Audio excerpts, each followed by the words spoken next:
issue. This is an issue that has been talked about. Hey, everybody, what's going on? It's the Information Man Show. Welcome, everybody. This is an issue that's been talked about all over the social media streets, and I'm just going to keep it blunt with you today. I'm going to bring up some stuff that some of you may and may not be aware of as it relates to a country like Ghana, because they have thrown themselves into the mix. They have thrown themselves into the conversation around reparations.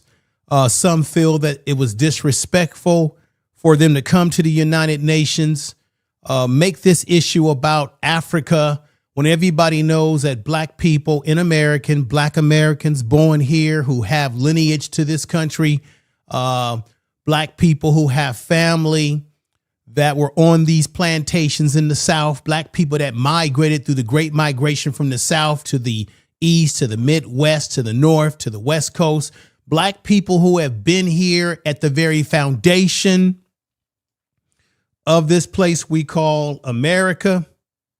There's no doubt about it. We're at the foundation of this society, the culture of this society, the Norways and fourways of this society, despite the racism of American society. See, black people fought in every war: Revolutionary War, World War I, World War II, Korean War, Vietnam War, Civil War. They could have never won the Civil War without black Americans, such as the Buffalo Soldiers. Tell the truth. So when we talk about lineage, when we talk about reparations, in America, black people have a reparations claim. People who are from the Caribbean, they have CARICOM, which speaks for their issues. Now, some of you may say, hey, man, why are you going to criticize a country like Ghana? Ain't that the motherland? Isn't that the place we came from? Isn't this the country in Africa that has decided to give black people citizenship unless you're going to pay for it? Right? They're not giving you free.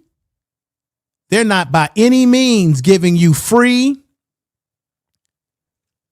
membership into their club of being a citizen, or giving you free membership. When you go to Ghana, you're paying fees up the yin yang. They call it the day of the return. The day of return. What's happening, ladies and gentlemen, is nothing but a bunch of symbolism. Everything that happened at the United Nations was nothing but symbolism. Now, I want to get it correct. This is their president. He goes by the name of John Dramani Mahama. I want to make sure I said that as best as I can. He came to the United Nations. He, according to the African Union, they're calling him the champion of human rights. Now, let's get this right. Now, we know that Malcolm X originally, before all these people was even thought of, we know that Malcolm X said that he was going to bring a lawsuit against the United States of America. We know that. We know that Malcolm X was going to come after America. And of course, we know the story. He's no longer with us in the third dimension because you had the New York police involved. You had the FBI, CIA, and you also had renegade members of Nation of Islam who played a role in Malcolm X not being here right after Malcolm X said he was going to go after this country through the United Nations. So this is nothing new. We've had black people here in America who have tried to make those attempts.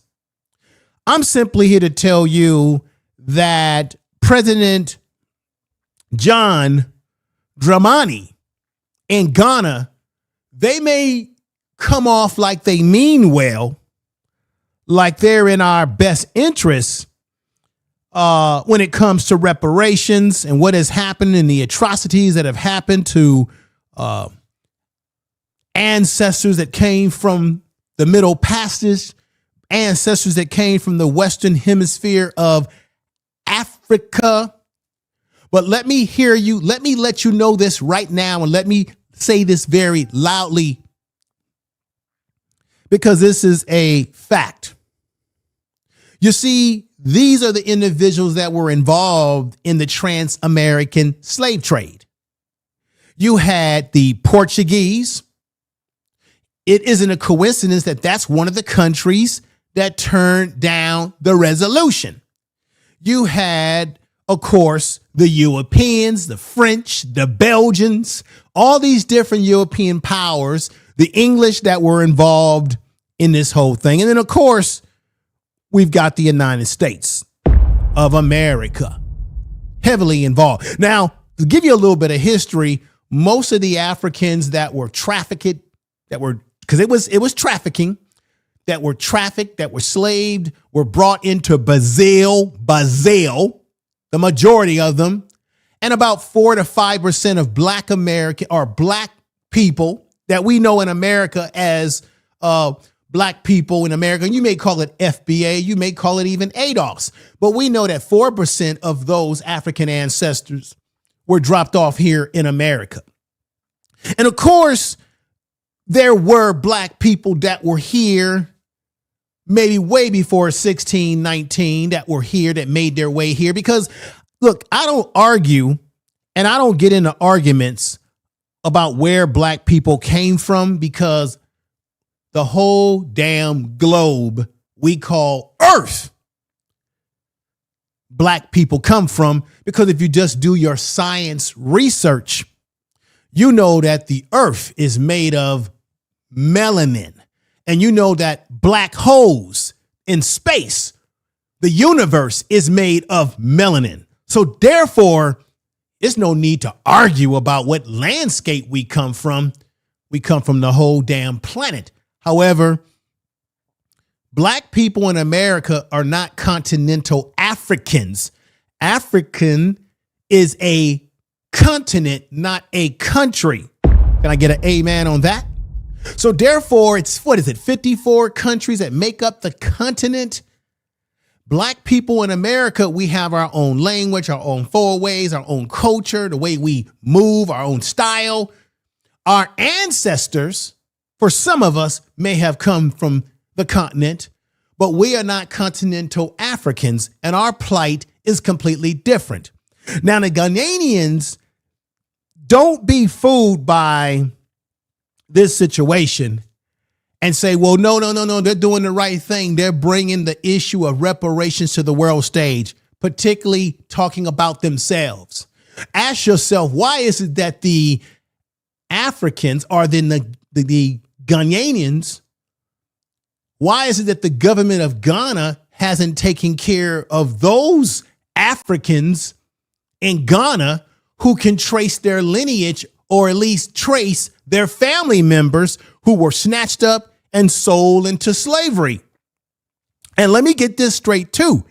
This didn't happen because Europeans just came over to this big ass continent called Africa, went into the middle part of what we would call jungles or forests, and they just snatched up. They could have never snatched up Black people at that time without the complicit involvement of these African kingdoms, kings, queens, those folks that were in charge of these regions that were Black or Africans, those individuals who were engaging in intertribal warfare. And when you would fight with other people of other tribes, what would you do? Spoils go to the winner, and those spoils would be our human bodies, our ancestors' bodies sold into slavery and bondage. Don't be fooled by the castles over there. They'll make you think that the Europeans built them and ran them. You had Africans, especially in Ghana, who guarded those damn castles, were on the ships, the boats that brought them to the ships, that brought our people through those middle passages, where some of our people died along the way, jumping off the ship saying, I'd rather let the sharks take me than be a slave in some foreign place. See, we forget about that history. The Ghanaians were involved in it. Ghana, you were involved in it, yet you have the nerve to go before the world stage and talk about the atrocities that you participated in. So then why don't you take care of the people in your country that have been affected by the atrocities that your countrymen engaged in those many centuries ago? And then what about the Black Americans who are the actual ancestor, or we are the living embodiment of our ancestors having children and producing in this country? You go over to New York, you put a wreath, you try to do a ceremony, but those Africans that they found in New York are our ancestors. They're the ones that you sold for umbrellas. They're the ones that you sold for trinkets. Yet you all run over here, tell us how more educated you are. You're running this country because you can't get it popping off in your country, where you've got infrastructure problems. And this is the very reason why, ladies and gentlemen, that Ghana, along with their president, is doing this grift. This is the reparations grift. They're trying to change the narrative from Black Americans because why? Ghana's got economic problems. That's the reason why, if you really want to know the truth, why Ghana sponsored this whole damn thing about Day of Return. Day of Return was about grifting off of Black Americans by telling us, begging us to come home, brother. Come home, come back home, brother. And then when we go back home, why can't we get citizenship for free of charge? If you're so much about reconciliation, if you're so much concerned about us bonding together as brothers and sisters again, why is it that Black Americans are being charged for this? Why is it that we go over there, we're getting overcharged by the natives there when you go there and buy goods? The whole Day of Return was an economic grift on Black people. This reparations thing is an economic grift. Let me tell you why Ghana's really doing this. Is I've got lots of video footage for you today because they've got economic problems. Let's break down their economic problems. This is why they're looking for reparations off of the backs of our ancestors that they sold into slavery. Ghana, as a country, has financial problems, ladies and gentlemen. They got problems, and we're going to talk about it. This man, their president, came over here because they want to get a big bite of the apple. Ghana is navigating serious financial crisis characterized by high problem debt approaching 80% of their GDP, significant currency deprivation, and high inflation, forcing it to seek a IMF bailout program in 2023. Remember, they got those problems. Although economics is beginning to stabilize as of early of 2026, the country faces risks from debt, reconstruction, high cost of living, and unemployment. Why don't you take care of your people over there before you come over here talking about reparations? But the reason why they're talking about the reparations, because they need economic stability. This is what it's all about. This is what the Day of the Return for Black people to go there so that they could grift off of us as Americans. Because certainly, if you're so concerned about us coming back there, why are we being charged up the yin yang? Not to mention Black people who have gone over there to purchase land, and there's been land disputes in Ghana. We're going to talk about it today. Let me continue to give you some more data. You need to know more of this data on what's happening in Ghana. Key aspects of Ghana's financial situation.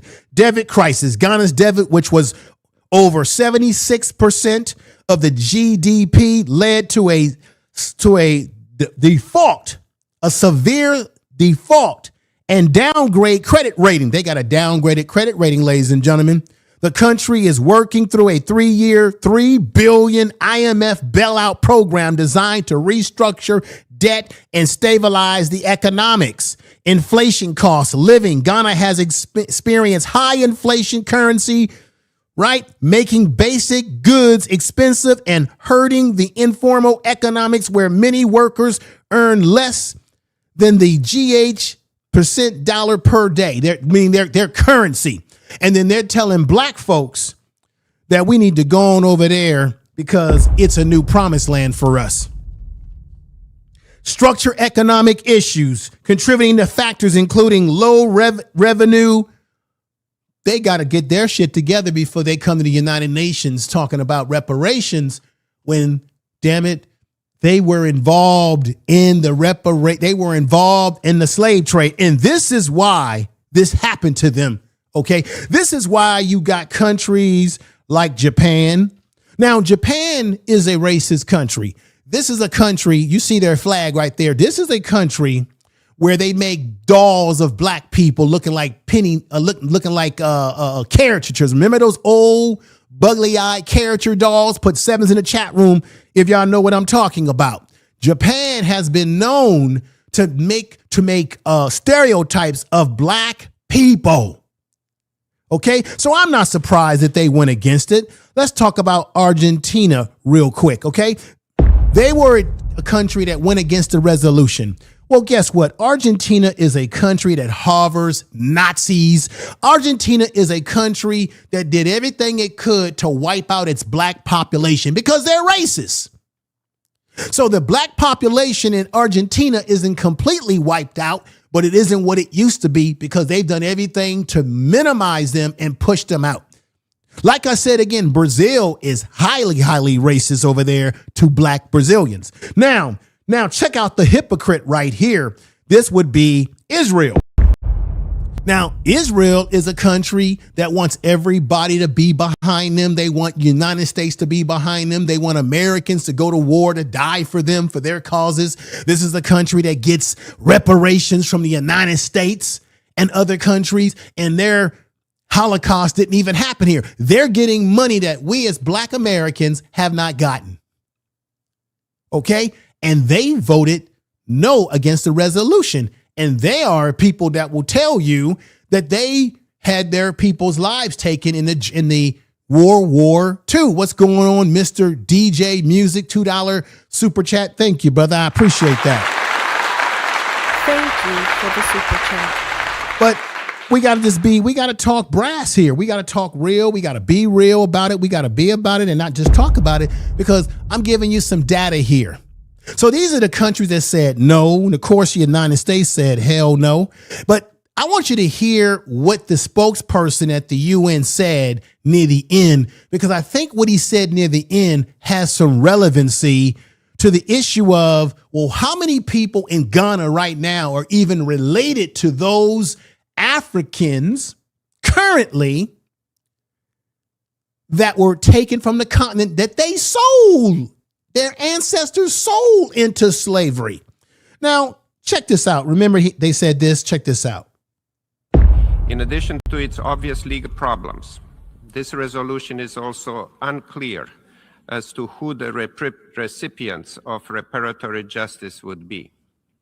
See? The drafters and supporters of this resolution seem to believe it is them. Boom. I'm going to stop it right there. The drafters of this, which would be the Ghanaians, right? Ghana, the president, as he said, they seem to think that it's them, right?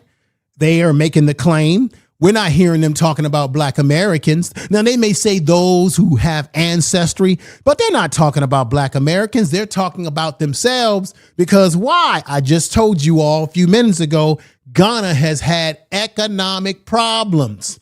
So they're doing everything to pump an economic currency into their country, whether it be telling black Americans to come on over and reunite with your countrymen. We'll even let you be a citizen, but it'll cost you some money.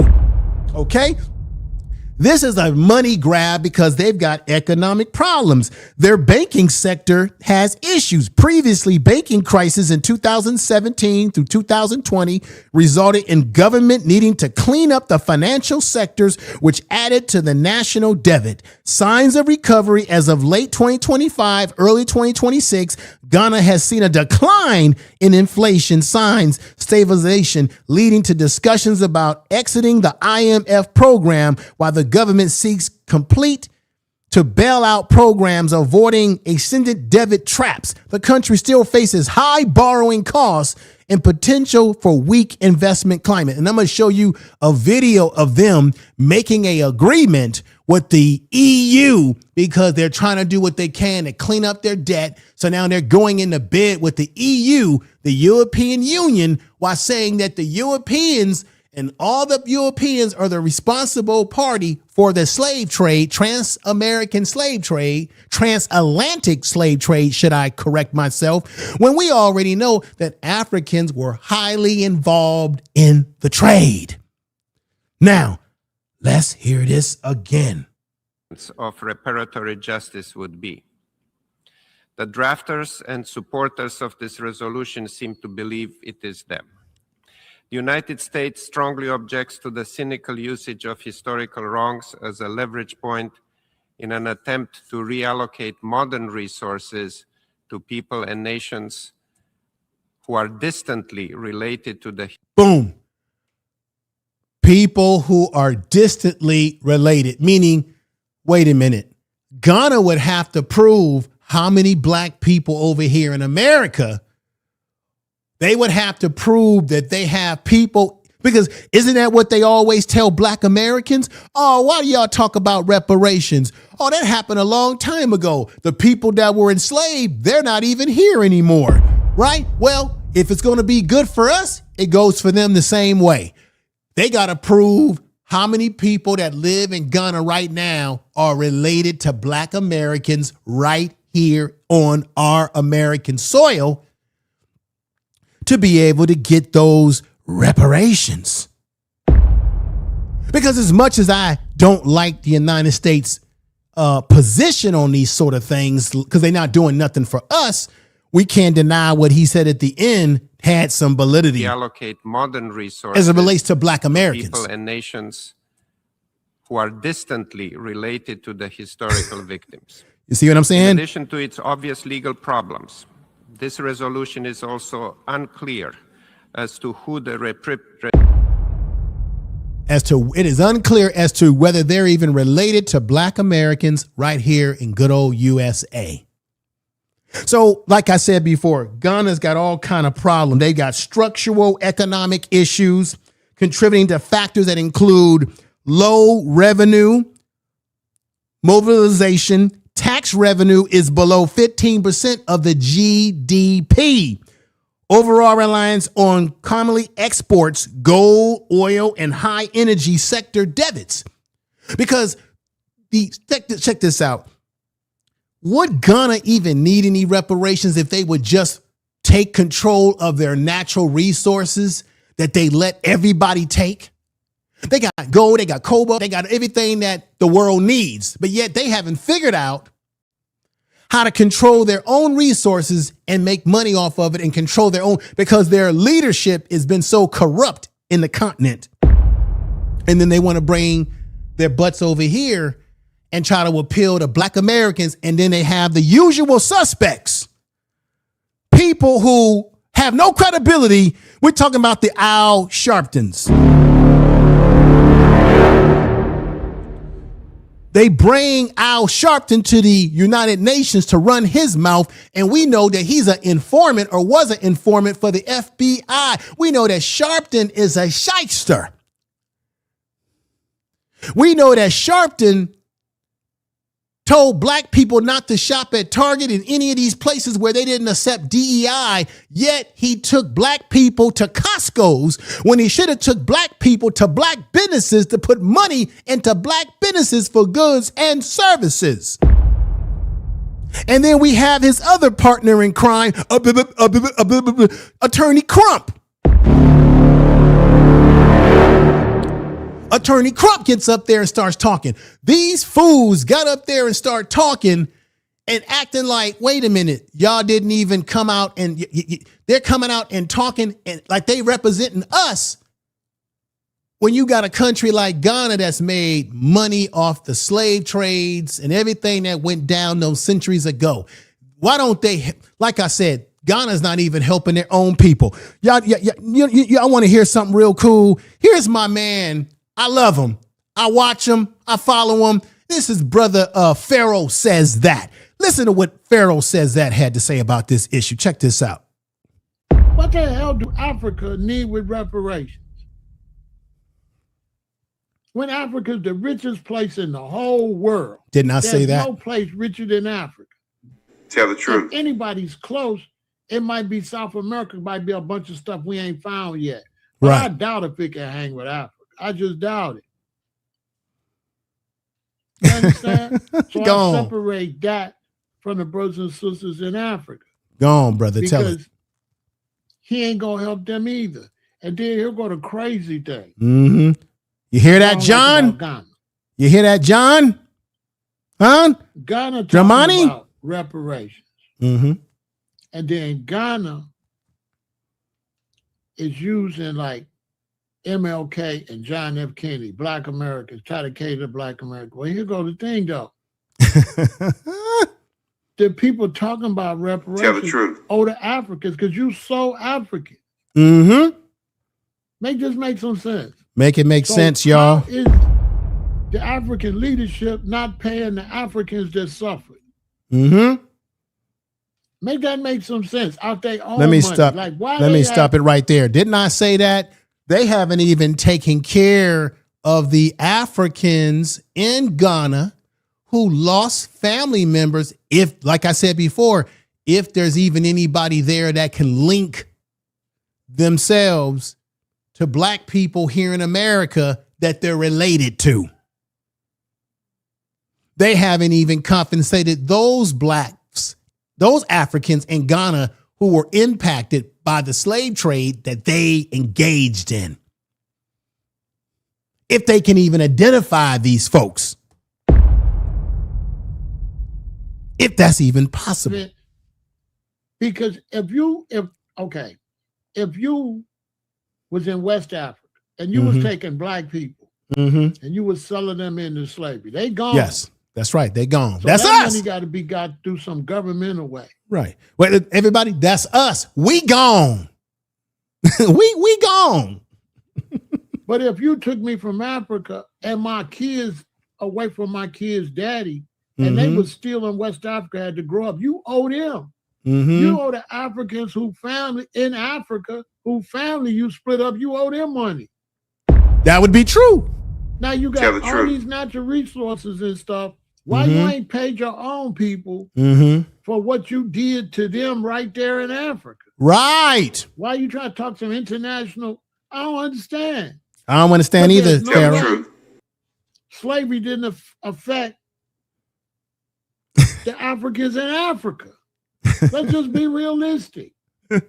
Yes, it affected the one you sold, but it also affected the ones that stayed, the ones that passed away in all them dungeons and all that. Ah, those dungeons. And you ain't even doing nothing for your people that you did like that because you did your own people dirty. Right. So what you look like apologizing to me way over here, but you did that over there. Facts. Facts. Did you hear what Pharaoh says that? How he broke that down? But it goes deeper than this. Remember I said that they made a deal with the European Union. They're sitting up here talking about reparations, but yet they cut a deal. The only country in Africa so far to cut a deal, some type of defense, some type of deal with the EU, the European Union, which would be the very group of countries that they would be needing to have reparations from, but yet they're sitting up here cutting deals like this. Check this out.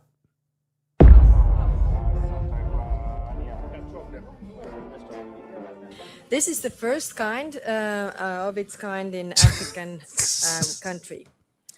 And it matters because security in Europe and Africa is deeply, deeply interconnected. The new agreement allows us to work more closely in areas like counterterrorism, conflict prevention, cybersecurity, These are all areas that matter to our citizens, both in Europe, but as well as here in Ghana.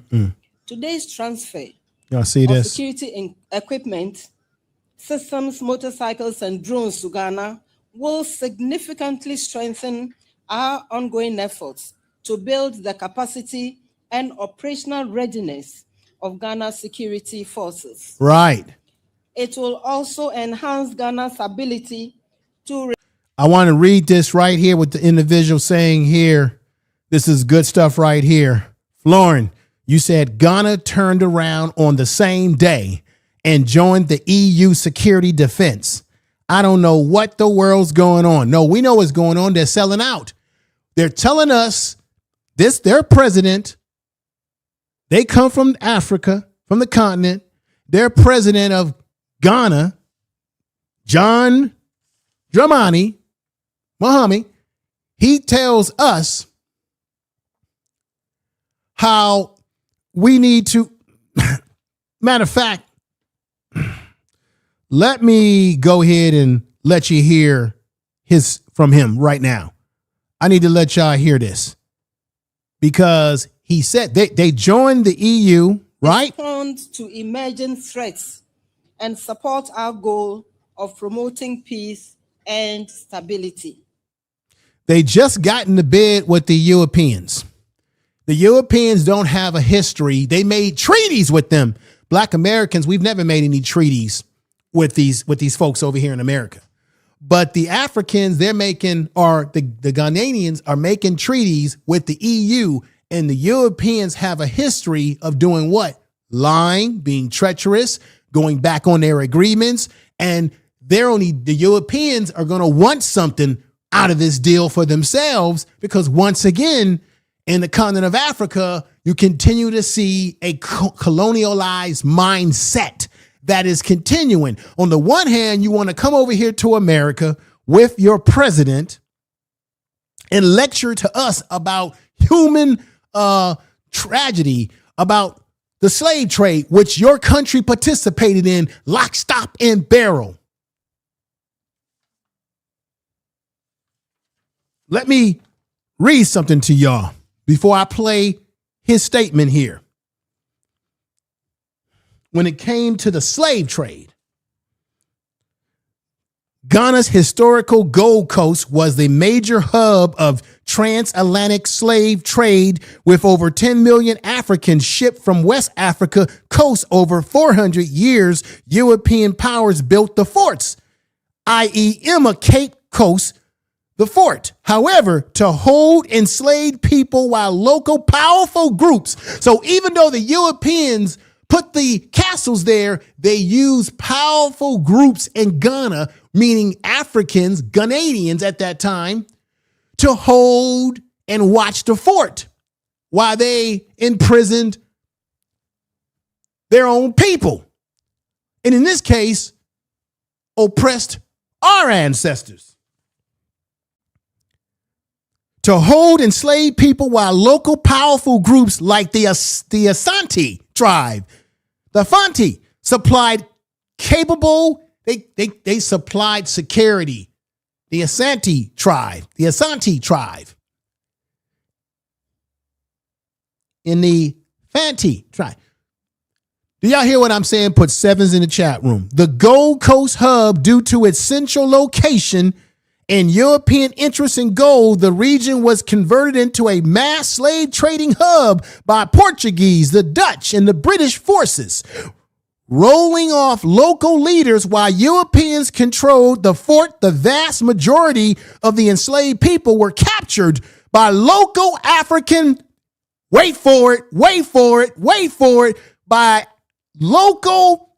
they were captured by local African leaders and traders such as the Asante Kingdom, who exchanged and captured goods. Tell the truth. And they sitting up here telling you and me. They sitting up here telling you and me.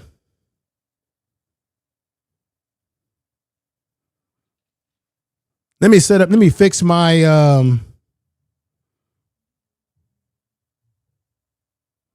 Yeah, let me fix this.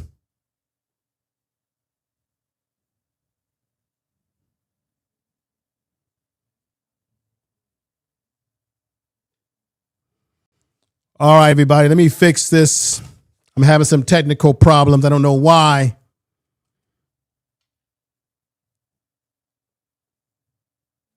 Oh, boy.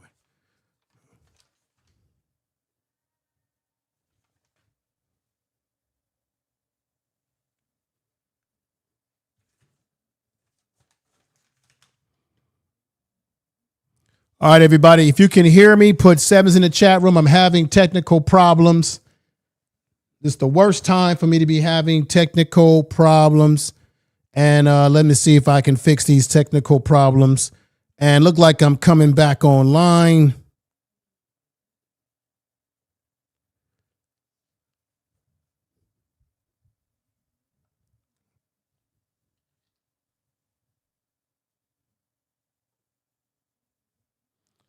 Let me see if I can come back online. Put 7s if you can hear me. Put 7s if you can hear me as I'm trying to get the show back online.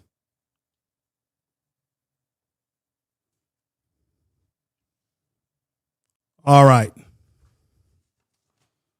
I'm having technical problems and I do not know why. Let me see if I can get this thing to work. This is the wrong time for me to be having technical problems right now.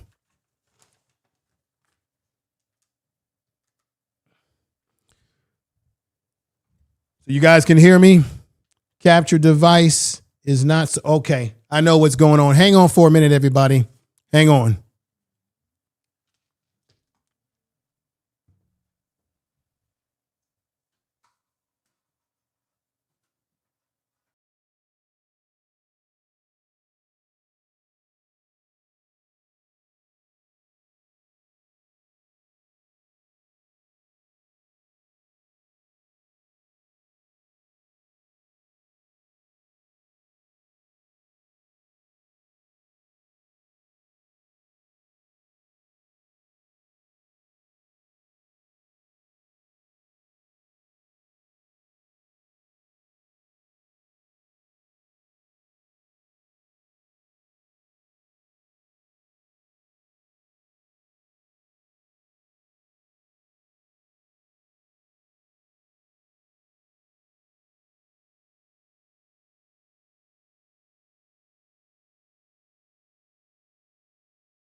All right.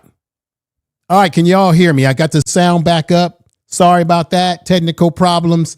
I don't know what caused that issue, but I'm back. Don't go nowhere.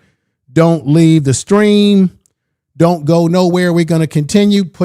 Let me know if you can hear me by putting yes. Let me know if you're still with me. Again, let's continue where we left off at. Now, where was I at in this presentation? I was talking about how they joined the EU. They go to the United Nations and talk about slavery, the harsh things that happened. Wasn't I reading to you their involvement in the slave trade? This is the part that I was reading that you might not have heard. I said, roles of the local leaders. While Europeans controlled the forts, the vast majority of the enslaved people were captured by local Africans, okay? Leaders and traders, such as the Asante tribe, right? For exchange, they captured for goods. They got goods for capturing human bodies. So they didn't do this by themselves. Europeans didn't just go over there and just start snatching up people. How could they do that when they didn't know the land? How can you go to another country and know exactly where to snatch people up unless you have someone who knows the landscape to assist you in the process? And as I said, even though Europeans might have made that castle over there, it was African leaders' strongholds that were guarding the forts to make sure this whole thing went down the way it did. Let me also give you some more history here. Slave forts, the major fort like Emma Castle, 1482, and the Cape Coast Castle operated as the last point of contact for many before crossing the Atlantic. The impact. The slave trade resulted in profound economic disruption, political breakdowns, widespread psychological and trauma, obviously, as communities were forced to raid neighboring groups to survive. Modern reconciliation, the Ghanaian or the Ghana is now a leader in seeking reparations. Do you hear what I just said?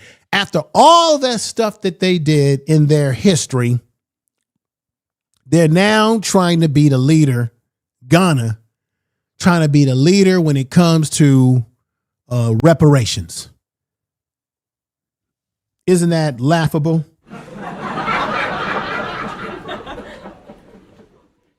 Let me play you something right here. Check this out. Let's go. Walls of Ghana's Cape Coast Castle carry the weight of history. Dark dungeons, iron chains, and the silence of people held there before being shipped across the Atlantic. For millions, this was the last view of home. 12 to 15 million Africans were forcibly taken during the transatlantic slave trade. It spanned 400 years and was one of the largest forced migrations in history. Today, that history is at the center of a new global push. Ghana's President John Mahama tabled a landmark resolution at the United Nations General Assembly to officially recognize transatlantic slavery as the gravest crime against humanity and to begin a process towards reparations. Is a result of months of consultation and consensus building by continental bodies, nations, experts, scholars, and jurists, with the sole aim of achieving a united front and grounding the final outcome in truth, compassion, and moral conscience, remembrance, education, and dialogue. The resolution was passed with 123 countries voting in favor. It could form the basis of the first comprehensive UN framework addressing accountability for slavery. This was not simply forced labor. It was a machinery of mass exploitation and deliberate dehumanization of men, women, and children. The wounds run deep and often go unrecognized. Supporters argue slavery did not end with abolition, but continues to shape economic inequality and underdevelopment across Africa. So you see right there, John Dramani, the president of Ghana, he gets up there and gives, a speech. But how you gonna act like you're the top dog when it comes to reparations, reconciliation, or making it known that it was a tragedy against humanity when you were a participant in it and you haven't done anything to stop it. And then another thing I'm going to say to you guys, because I'm going to show you some information on this.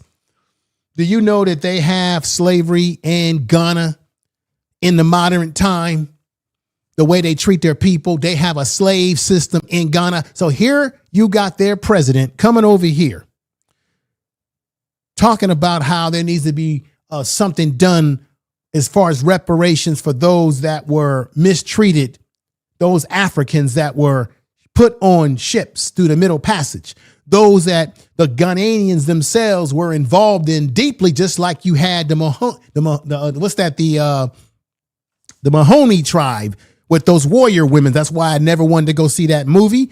That's why I'll never support that movie, because those warrior women that they promoted to you in the movies, they were another group that was heavily involved in snatching up and capturing and selling people off into slavery, the Mahomey tribe. Okay? Tell the truth. But what Ghana doesn't tell you, that in Ghana itself as a country, they still practice forms of slavery amongst their own people. That's a big hypocrite here. They're hypocrites.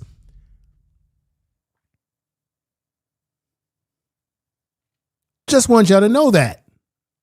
You are talking about a violent manner in which Africans, for a period of 350 years, were forced to leave their homeland in order to help develop another homeland, eventually giving rise to the Industrial Revolution in Europe. Is a result of Mahama says the focus is not just on remembering, but on action, calling for partnerships to deliver reparatory justice. 52 countries abstained from the vote, among them those that benefited most from the exploitation. Yeah. Whether governments agree to reparations could shape how this past is finally reckoned with. For many. But what they failed to say in that video is that Ghana, and there were many other countries in the continent of Africa who also were involved in the trade with Europeans. They went into business with the Europeans. And then, of course, the Europeans, like I said before, turned against them, right? And also put that colonialism on their asses. Now, I want to thank Doug, that Dynastic 6784, saying sponsored by FBA. Thank you for the $4.99 super chat. I appreciate that. Thank you for the super chat. Now, this is what I want to show you, because this is something that a lot of people don't know. So this shows you the hypocrisy of Ghana and their president coming over lecturing us about atrocities when they're doing atrocities as early as 2021. Right here. Check this out. Yes, modern slavery exists in Ghana today, primarily in the form of forced labor, forced marriage. Estimated at 91,000 people were living in modern slavery in Ghana at any given point back in 2021. Key details on modern slavery. So while they're sitting up here talking about they need reparations, just like Pharaoh said that, they haven't done anything for the people in their country that they've also oppressed. Key details on modern slavery in Ghana. All right. According to the 2023 Global Slavery Index, approximately 2.9 in every 1,000 people in Ghana were in modern slavery in 2021. Forms of slavery. The main issue includes human trafficking that goes on over there, y'all. Even though that's a world thing that's going on. Forced labor, child labor, with children being particularly vulnerable to being exploited, and specifically industries, child slavery hotspots, child trafficking, forced labor are significant problems around the lake regions of Ghana, primarily in the fishing industry and in unlicensed gold mining that goes on in Ghana. Vulnerability trafficking often exploits the culture practices of fostering. They keep preying on children in Ghana, fostering children with relative deceiving poor families with promises of education or better opportunities that never materialize. Children in these situations are faced dangerous conditions, abuse, and are often denied an education. This is what was going on in Ghana while they come over here. Tell the truth. Preaching to us about reconciliation, preaching to black people in America about how this is an atrocity, and Ghana's got atrocities happening in their own country. Listen to me, John. You need to clean up your own country's problems, sir. You guys got problems over there. And then you wonder why black Americans, we're not trying to rock with you because you got problems over there, sir. Yes, you do. You guys in Ghana keep doing things to take advantage of children and families with children. What's up with that? I'm going to say it again. Your government needs to protect the children and stop the modern day slavery that you guys have had over there. How about you give reparations to the people in your own country that you've taken advantage of, like the children, John? Oh, but I forgot, you can't do that because you guys have all type of financial problems. You approached an 80% GDP. You also had a debit crisis in Ghana, which was over 76% of your GDP. You were working through a 3-year, $3 billion loan that the Europeans gave you at the IMF. And then we wonder why they joined the EU, European Union, baby. You guys in Ghana are messing around with your children. You're doing horrible things. You're forcing marriages that people don't want over there. Okay? You're forcing marriages. An estimated 91,000 people were living in modern slavery in Ghana at any given point during 2021. Look, we're not that far from 2021. Yeah, it's 2026, but you could be doing something to help the people that your countrymen were impacting going back to 2021. Those children are probably adults now. They're still around. And then you wonder why Black Americans are not feeling you, such as this sister right here, telling y'all that y'all sold our people for trinkets. Check this out. You sold our ancestors for umbrellas. You sold our ancestors for fine china. You sold our ancestors for any little trinket that you could get. And now, tell the truth. And now, you mad because other nations got rich off the slave trade, and all you got was some beans. And now you want to sit here and try to ask for $100 million to validate the place where you sold and held our ancestors. And let me repeat the sentiment of my sister that just spoke. Jamani Williams, I saw you earlier. You don't speak for us because you don't have our tell blood. the truth. And Al Sharpton, you have our blood, but you still don't speak for us. Yes. You are a shakedown artist, a preacher without a church. You don't speak for us. You don't speak for us, Al. Is that close? Yeah, sure. You might have been voted in, but you wasn't voted in by us, and you don't speak for us. And that's why we're going to make sure that you lose all these extra bodies that you put on. Woo, man, did y'all hear that? Put the sevens in there if you're hearing what the sister is saying. Woo, man, unbelievable right there, calling them out. Look. I'm laying it out today. Ghana has problems. It's a problem for them to be the country that comes over here and for people in the African Union to be saying that the Ghanaian president, John Dramani, that he's somehow the face of reparations for the African world or for the global world, when Ghana engaged in slavery as early as in the 21st century and as early as the 2021. And then at the same time, the very ancestors that he's trying to evoke are our people that they put into slavery, that they were involved in implicitly. All these African countries were involved in it on one level or another.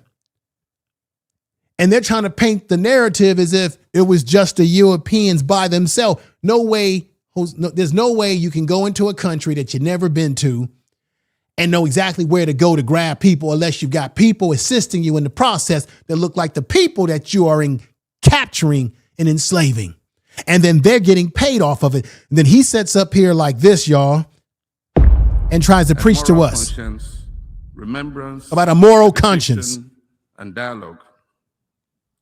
So today we thank you, everybody, in solemn solidarity to affirm It's all truth good, Nightfall Drop. and pursue a route to healing and reparative Afro justice. Punk Chick, I see you here. The adoption of this resolution serves as a safeguard Alicia, I see you. against forgetting. Yapo, I see you. It also challenges the enduring scars of slavery. Madam President, let me conclude with two significant quotes by two great leaders of history, one of them white and one of them black. Stop it right there. He's going to bring up Roosevelt. The hell with Roosevelt. Then he's going to bring up Dr. King. He's going to pull out the name of Dr. King, who's one of those individuals who needs who family. He has a lineage here. Y'all was deeply involved in the slave trade, and to set up here and expect that the European world or the world stage is going to somehow. Now, look. The resolution passed. The majority of the countries passed it. There were certain countries that you already know, America, Israel, Argentina. I already brought those countries up. Yes, they didn't go for it. But I'm sorry. They're looking for money because they've got economic problems, as I said before. They're looking to get a bag off of something, off of us as Black Americans who would be the living descendants of those ancestors that Ghana and other countries in Africa put into the slave trade in the first place. Tell me I'm lying. And then all they got to do is find some corrupt Negro like Al Sharpton to jump on board with the BS. Now listen to Al Sharpton, a person who does not speak for us, a man, like the sister said, Al Sharpton, a man without a church, supposed to be a preacher, and he calls himself reverend. And if you got, for those of you out there that's Christian and you know the Bible, then you should already know that you're not supposed to call yourself a reverend. A pastor, maybe yes. A preacher, maybe yes. But according to the good book, you're not supposed to evoke the name reverend for yourself. But yet Al Sharpton uses the term reverend. We should never be calling him reverend. Tell me I'm not telling the truth. Put the sevens in the chat room if y'all know what I'm talking about. He shouldn't be using the term reverend. That term should never be used for man or woman. But you can always find someone that will sell us out like Al Sharpton has been selling out. A man without a church, a man who always wants to be in the mix, a man who was an informant. Why you think he's on MSNBC? Watch this. Because I believe another great African leader, President Muhammad, is raising. Talking about their president right here, right? Is raising an issue that is very important and personal to us. To us, who are you talking about, Al? Said we have fought on many cases. He's diabolical. You're right. We have. I'm doing a eulogy tomorrow, day after tomorrow, of a young man killed in Hartford, Connecticut. But all of these are just. If you notice, all Al Sharpton ever does is talk about eulogies. He always shows up to do a eulogy. Crump shows up to cut a deal. But at the end of the day, we don't get no justice. We just get a cornbread, Chicken George, buck dancing Sharpton to always show up and give us a eulogy.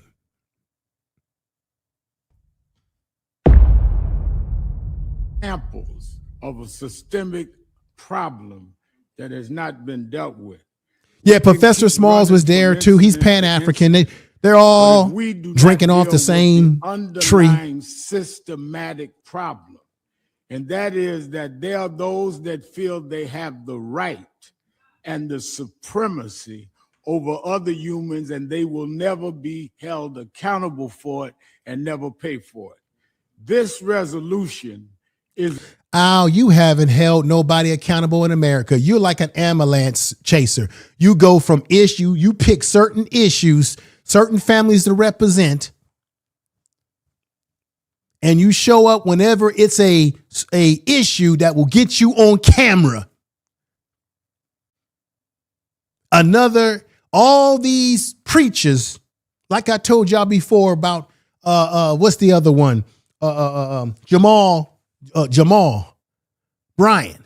All these preachers trying to be Dr. King. They can't wear Dr. King's jockstrap or shoes. An attendance sheet on what nations stand for what.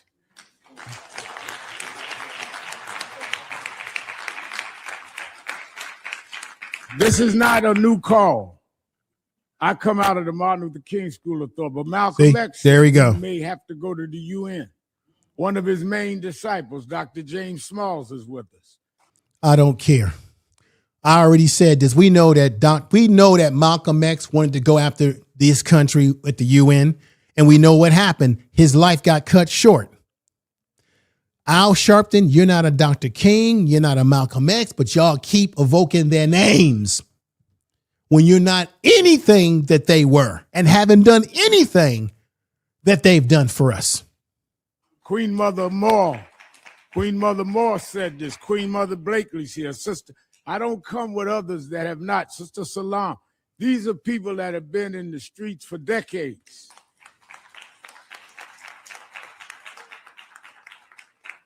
And State Senator Sanders, all of us, but many of them preceding me.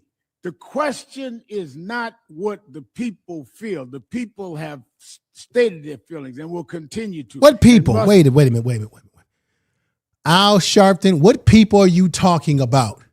You setting up here, you and Benny Crump setting up here in this UN, knowing damn well that that Ghana was involved in our oppression of our ancestors and selling them down the river.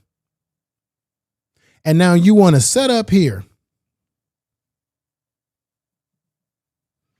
and play this game about people. The people have spoken. What is he talking about? What people have spoken? Ghana has spoke. What, Ghana? The president of Ghana? The African Union? Them folks are not speaking about. And if they were to get if there was to be some money out of this, are Black Americans going to get it when we are Exhibit A? We are Exhibit A. Where you think it? Who was impacted? We Exhibit A.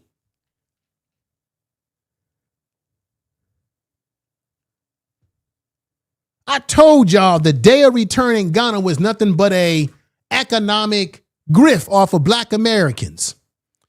As Al Sharpton keeps talking this nonsense. The question is, what do nations stand for? When I hear nations saying they're going to abstain from a vote, how do you abstain from being a racist and a bigot? How do you abstain from paying your debt to people that... Al Sharpton, you took Black people to Costco's to put money in the hands of white corporations instead of the hands of Black business owners. So what are you talking about?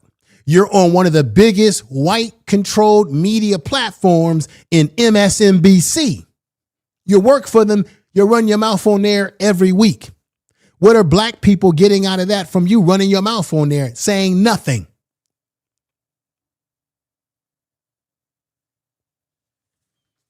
Al Sharpton, I wonder, how is it that you still walking alive today? Dr. King is gone. Malcolm X is gone. Maybe it's because you cut a deal. You know, maybe you were an informant. Hell, I got the video on that. Just craziness, y'all. That you worked for centuries and never paid. How do you abstain from the guilt and the blood that's on your hands while you deposit money in banks that your forefathers didn't earn and our forefathers worked and never got paid? Well, wait a minute now. Our forefathers, you talking about Black Americans or are you talking about Ghanaians? Because Ghana took money from the IMF. They cut a deal with the EU. Okay. They have forms of slavery over there as I speak. Okay. They were involved themselves in the slave trade that affected our ancestors, and they had a slave. I just read it to y'all. They had forms of slavery over there as early as 2021. So how can you stand up here in the United Nations and say that you're for justice, Al Sharpton, but yet you're sitting up here doing the bidding and speaking up for Ghana, who's done all sorts of atrocities themselves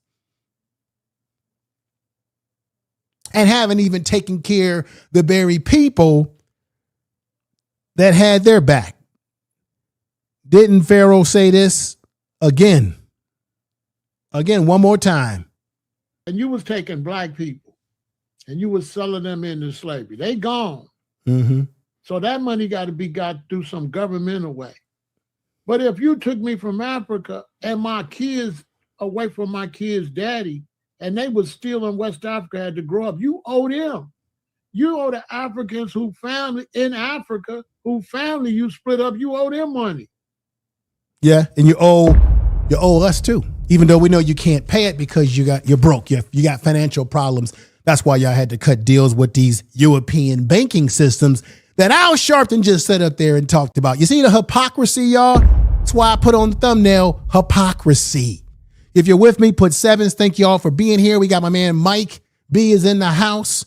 I see you here strong. Natural Beauty's in the house. Alicia's in the house. Life with Tosh is in the house. Okay, we got Hall, 900,000. We got Sugar Love in the house. A lot of good people here in the house today. Victor, look, everybody. Victoria, thank you. Everybody that's here, I appreciate you supporting the channel today. No matter how many or how little, I appreciate you. Clap to y'all. But now, let me play a little something from Judge Joe Brown. Y'all might like this. Check this out. Wait. Why is Ghana not offering to pay reparations to American blacks since they caught so many of our ancestors and chained them, marched them in long coffles to these slave prisons on the coast and guarded them while they were getting put on boats to be shipped over here? Why doesn't this hypocrite from Ghana offer to pay reparations? And that's the scam, because they're trying to change the narrative to say that it was the white man that came over here and stole. It wasn't a white man walking through a jungle or... Let me shout out the real Dana. This is from her channel. Peace and respect to her. She did a story on this on her channel with Judge Joe Brown. And I clipped this from this because I thought it was powerful what he was saying and she was saying there. So shout out to the real Dana as well. Let's get back. Forest or plain area trying to catch black folk. It was Africans catching Africans. Africans catching Africans. Low-down scoundrels. Did you hear what Judge Joe Brown said? Africans catching Africans. Now, if you get on panels, which I try to avoid being on, because panels are, I'm learning that panels are a waste of time. I'm sorry. I've been on a few, talking to a few people that I'm cool with. Shout out to Lady Luck Club. I went on her channel one night. But overall, panels are overrated because content creation is about creating content, providing a program. A program that educates people without a bunch of noise and just people just running off at the mouth. I run a program here. This is not a panel channel. Now, in the past, I've had people on panels, and I may do a panel if it calls for that. But overall, I want to be focused on the issue and not cloud the issue, because I've been on panels in the past where you get people from the continent that want to argue with you and say, oh, Black Americans, what have you guys done? While they're running over here to this country, running from nothing. Because the truth of the matter is, if you were all of that in a bag of cookies, you would be able to get your country moving forward. But then you come over here, go to our schools, go to our universities, our HBCUs, and then want to talk trash about us, even though you're emulating us every which way to Saturday. Now, let's continue. Who actively practiced slavery and enslavement for centuries. Did you hear what he said? Now, let me play another usual suspect, Ben Crump. And Ben Crump, you know what they did to, let me tell you what they did to Ben Crump and Al Sharpton. This is going to blow you away. So remember, I just played a clip of Al Sharpton talking. I was lucky enough to find that clip on the Twitter, right? I was trying to find the clip because Real Dana had it on her channel of Ben Crump talking at the United Nations or when they had the African Union getting together speaking about this issue. And guess what they did? Check this out. The president of Ghana has his own YouTube channel. And I found the actual video that Dana, the Real Dana, was playing on her channel because I wanted to clip some of what Crump had to say. And do you know, check this out, everybody. This one gonna really make you say to yourself, wow, they did that to these guys, even though both of them are not relevant. Al Sharpton's not relevant. But what they did on John Dramani Mohammed's channel is that they edited out the two black Americans. In this case, this is laughable, y'all. Talk about we supposed to be unified, right? Well, you could tell. I kept saying, where is the video that had Ben Crump, because it was on Real Dana's channel. And then where's the video for Al Sharpton? Well, what they did is they edit those Negroes out. Yes. So when you go to his channel or the YouTube channel that has his name on it, and it has all the stuff that took place at the UN and the African Union and so on and so forth and so forth and so on, they edit Benny Crump out and they edit Al Sharpton out of the video and made sure that their president was front and center. And check this out, everybody. Everybody that was from an African country was in the video that they edit, except they let a white woman, I think it was a white lady or some European looking lady that was talking. They didn't edit her out. They let her, they played what she had to say. But the two black Americans, Crump and Al Sharpton, which I can't stand Al Sharpton, both these American Negroes were edited out of the final cut of the video. So they got up there and was praising the president of Ghana, praising what the African Union was doing. And yet in the final cut of the video, these Negroes was cut out of it. Go figure. What y'all think about that? What's going on, lady 747? Ain't this crazy, y'all? They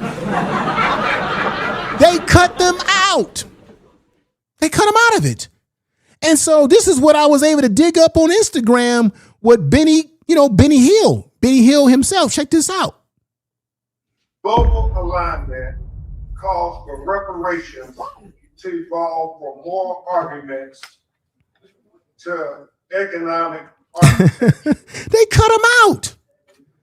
I say, sisters and brothers, justice still delayed is not simply justice being denied, but it is justice being actively resisted by present-day actors and their white supremacist beliefs.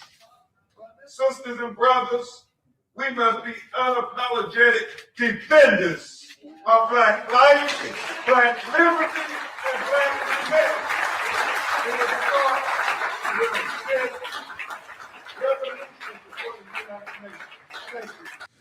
So he's saying we must be defenders of black life, black liberty,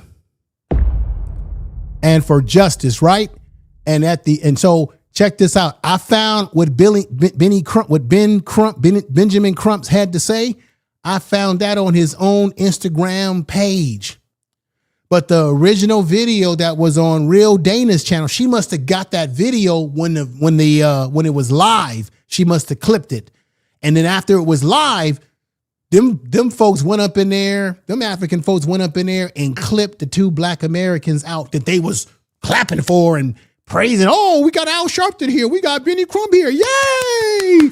Okay, ladies and gentlemen, after this is all over, okay, those American Negroes, we have to clip them out.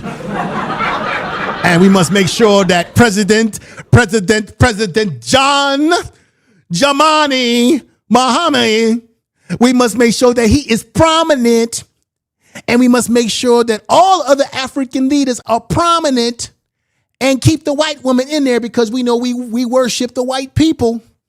But the 2 black Americans that we were praising in public and that were praising us, we talking about the Benjamin Crumps.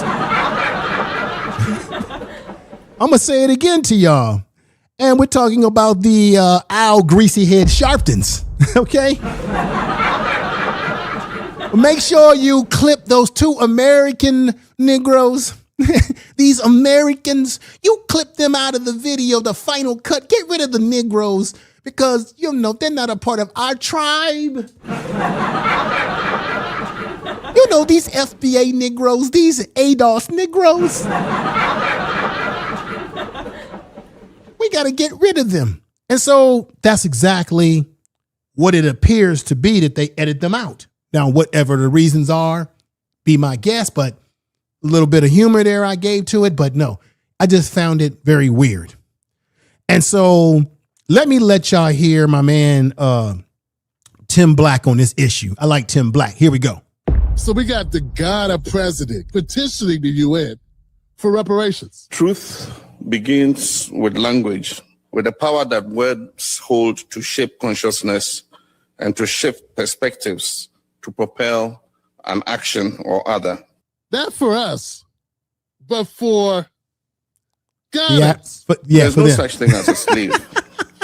There were human beings who were trafficked and then enslaved by people who believed they could own those human beings. Because I don't know how God is. You sold our ancestors for umbrellas. You sold our ancestors for fine china. You claim to be victims of something they were willing to participate in. In right. fact, truth be told, there's slaves in Ghana right now. The International Labour Organization estimates They're there are not- 10 million children living in slavery around the world. And I want to be emphatic. I'm going to be very clear and say, why would I want to go to a place where there's a bunch of swindlers and backstabbers and self-serving? Did not tell you all that they had a slave system in Ghana, and Tim Black showed a video clip of that. I talked about it. I know what I'm talking about here. This is the Information Man Show. Now, that lady that I played earlier who was saying you sold our ancestors for umbrellas. Let me play a video from a sister from Instagram that I found that had some profound things to say, and here it goes. Wreath laying ceremony that the Ghanaian president had flew out to do some type of ritual or ceremony over our ancestors in New York City. And as many of you also feel like this is just disrespectful, and it's basically just a way for them to try to overtake our reparations talk. And what they're trying to do is the African Union is trying to add us as like a sixth leg to the African Union, and they're trying to get reparations for chattel slavery, the transatlantic slave trade. They're trying to take that over and give the reparations to Africa and pretty much cut us out of it completely. So our people who are the ones who actually suffered, the people in the Americas who are actually the ones who did the physical labor and who actually suffered and were beaten and brutalized throughout for 300 years, we're the ones who are really owed anything. If anything is to be paid, it should be paid to us. And so they're trying to overshadow that and take that. And we already know that they would have no intentions on giving us anything, even though we're the ones who are owed it. And I really feel like a lot of us are just tired of the disrespect, tired of them trying to overshadow and take everything from us. It's like create your own movements. If the African Union wants a reparations talk, that should be a totally separate thing from chattel slavery. That's not a talk that's for them. It's a talk that's for us. Facts. If they want to have a reparations talk, it should be with the UN about the effects of colonialism and colonization. Colonialism, that's right. Continent. but it shouldn't have anything to, it shouldn't be overshadowing our discussion of reparations, which is owed to us, because if they give the reparations to the African continent, that shuts down the whole conversation is now, it's a done deal, and we get nothing, and we were the ones who were actually owed it. So that's the reason why people are upset. It's not about being anti-African. It's not about hate.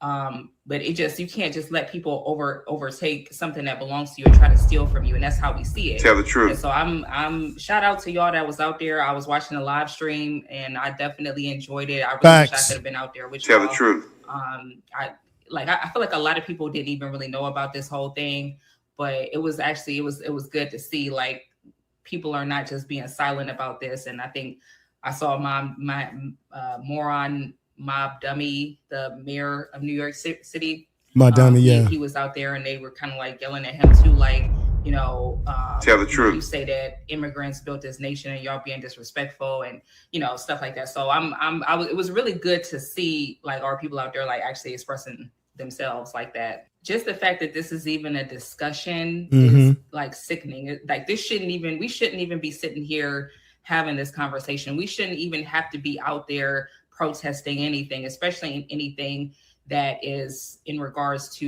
Now, everybody, is she telling the truth? Let me know. Put 7s in the chat room. I appreciate everybody that's here. Alicia, Lori, I see you in the chat room. Afro Punk Chick is in the house.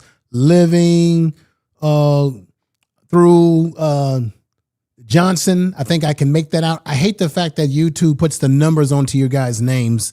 But everyone that's here, Francisco, I see you. Harris, I see everybody. A Lady 747. Thank you for being here. And I want to also apologize for in the middle of my show where my camera blinked off. I was having some technical problems. My software was freezing up.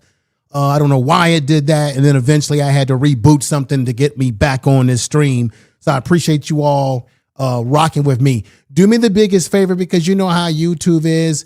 Definitely when this program is over, share the video out. Another thing that YouTube does now is they have this thing where you can rank the video. It has this thing where it's called hype the video. So if you're using your cell phone or if you're watching me on your laptop, go back to your cell phone and click those little, it has those 3 little rings and you push them. And it'll go to this part where it says hype, to hype the video. If it gives you that option, definitely hit that, because when you hype the video, it helps the video as well as liking the video to get through the algorithms so that more people can see the video. Make sure you share this in your social media with friends and people that would be interested in this content.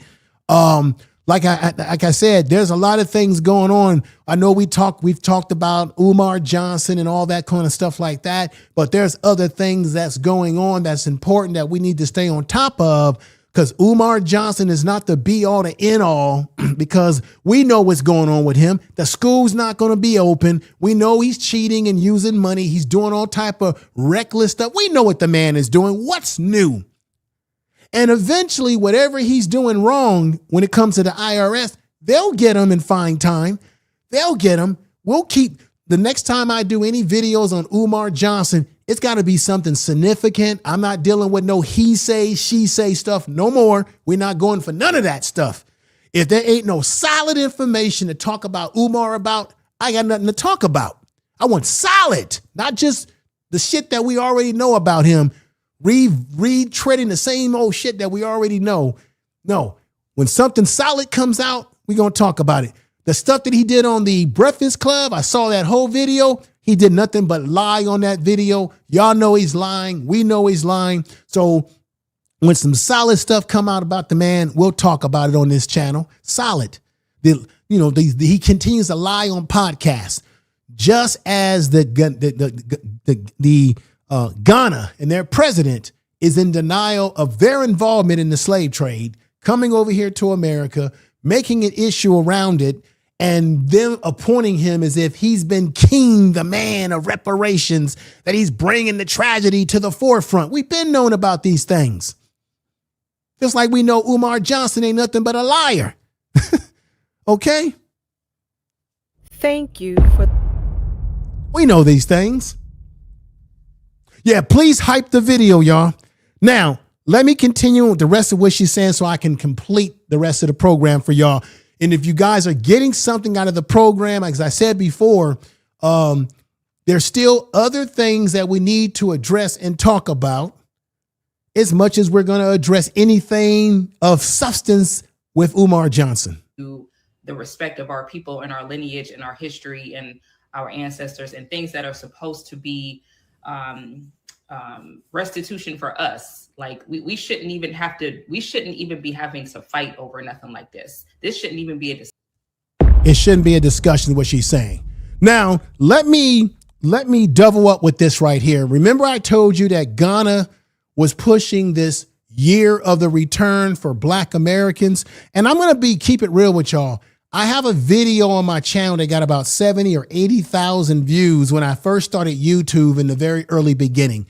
And during that time, I was one of those people that thought, okay, it's cool, move to Africa. So I did a video with Lion's Den, if y'all remember him. And we did a video together talking about how Black people in America were leaving America and going to Ghana and going to other African countries because they felt more comfortable there. They wanted to get away from America. At that time, that was a very relevant video, because at that time, it did make sense to some Black people to leave America and go to Africa. So I did a video that went viral. That was a pretty good video at that time, but that's a long time ago when I made that video. My thinking about this is totally different to a certain degree as it relates to these particular issues. Let me play this video as a reminder to you when they did the Day of Return. And let me tell you some of the problematic other issues. Like Tim Black said, they got slave systems over there. They've got children that are being mishandled. Not saying that America, we don't have the same problems where children are being mishandled, but they literally have a slave system, or had a slave system in Ghana. And you would think that the president of Ghana, with all the stuff he's saying at the UN and the African Union, that they would clean up their own situation in Ghana as it relates to how their children are being exploited through a slave system and poor labor practices. But let me play this for you. And so let me put this right here. So remember, you have Black Americans in Ghana, right? And when this was happening, a lot of people were hyping this up. People that are into Pan-African philosophy were hyping this up. We know that Umar, every damn word that comes out of Umar Johnson's mouth is African this and Africa that. To my American Africans, to my Oakland Africans, to my LA Africans, to my Mississippi Africans, to my Texas Africans, to my New York Africans. To my Philadelphia Africans. We know that Umar Johnson evokes that all the time. And like I said, African is not just being a ethnic background. Africa is a continent. It's not a country. And just because you got dark skin doesn't make you necessarily African, because it's about culture. Black people in America, we're not practicing African culture. We're practicing our culture that we have created in this particular country, because we're not continental Africans. So it's about culture. I'm not raised in African culture. I might have had an ancestor from there, but in terms of me being African, in the terms of what that represents, none of us born here in America are practicing and living in that lifestyle as if we're in the continent. We have those that believe, who wear the red, green, and black and green and all of that, who wear the dashikis and what have you, and have their hair in locks and all these different things like that. But culturally, I know for myself, I don't consider myself a African in the truest sense of that definition, but then there's ancestry as well. So we had Black people that went over to Ghana, and we have this thing called Day of Return. Let me play this for you.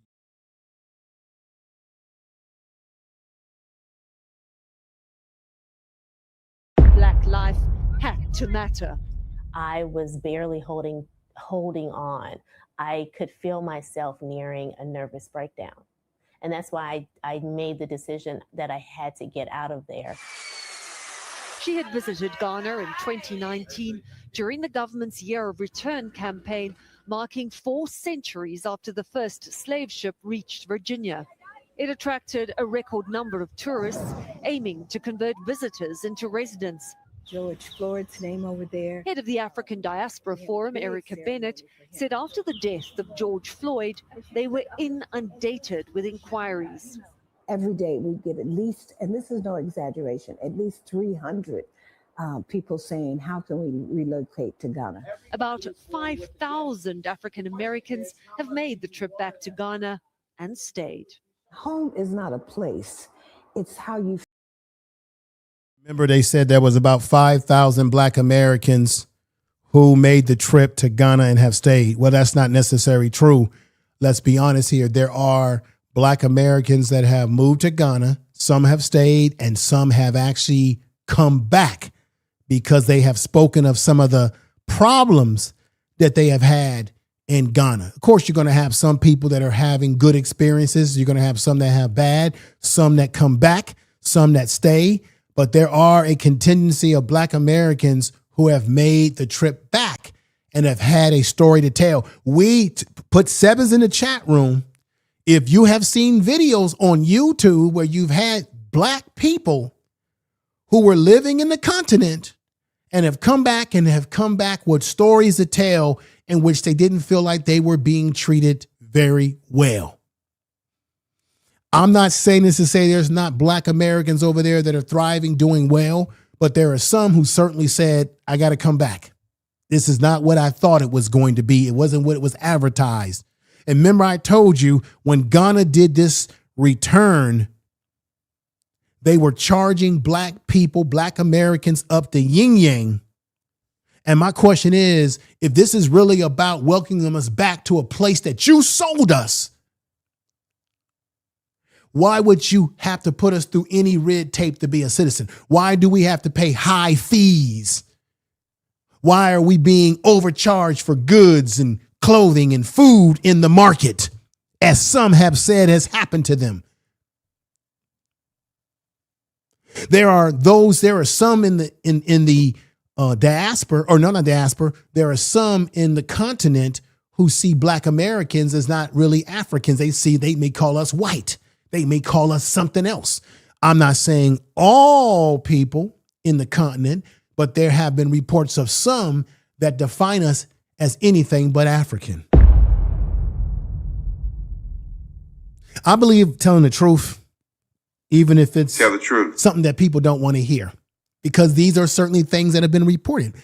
As this sister is talking about how she's enjoying the time there, but I'm going to give you the other side of this too. Here we go. Feel where you are, the feeling of belonging, the feeling of welcome, and a sense of freedom. And so just over a year ago, now look, Sonjai Davis traded her DC home for that sense of freedom. Now I want to know if this is a fair trade. That's why I enlarged. This is where she used to live. This was her home here, and this is what she traded for here. Check it out. And so just over a year ago, Sonjai Davis traded her DC home for this. She lives here. For. This is where she lives. Remember, when you move to Africa, as those have moved over there who have told us about it, you literally have to live in sort of a compound type of living situation, meaning you need gates, you need things around you. Now, this is not to say that you don't have issues in America where you've got rough neighborhoods, where you've got to watch your property, watch who could probably rob you or what have you. But this is what she traded in to live in this type of complex with dirt roads that are undeveloped. I got to just keep it real. Those roads are not developed. From this is where she was living at before, I think in Chicago somewhere. I'm not trying to be funny. I'm just saying, I don't know if that's a fair trade. And so just over a year ago, Sonjai Davis traded her DC home for that sense of freedom. Okay. Like a symbol for 2020. You know, Black Now I understand. There are Black people that have moved there because they don't like the racism. They don't like There are black people who move to places in the continent of Africa who say when you move there, you're no longer seen as black because everybody's black. So I've heard people say that. I've heard positive things for some people, but I just wanted to lay that out because, yes, we know in America there's racism, there's discrimination. We know as black people in America, when we walk into a room, people are already going to look at us and say, there go a black person, and whatever stereotype they have of us, they're going to display it in their mind and their behavior. And living in a country where everyone looks like you maybe give you a different feeling. But this is one of the problems that has been reported in Ghana for some black people, not everybody. This is an article. I'm going to put this on the screen. You can look this up and read this article. And here it goes right here. The land dispute facing African Americans or black Americans in Ghana.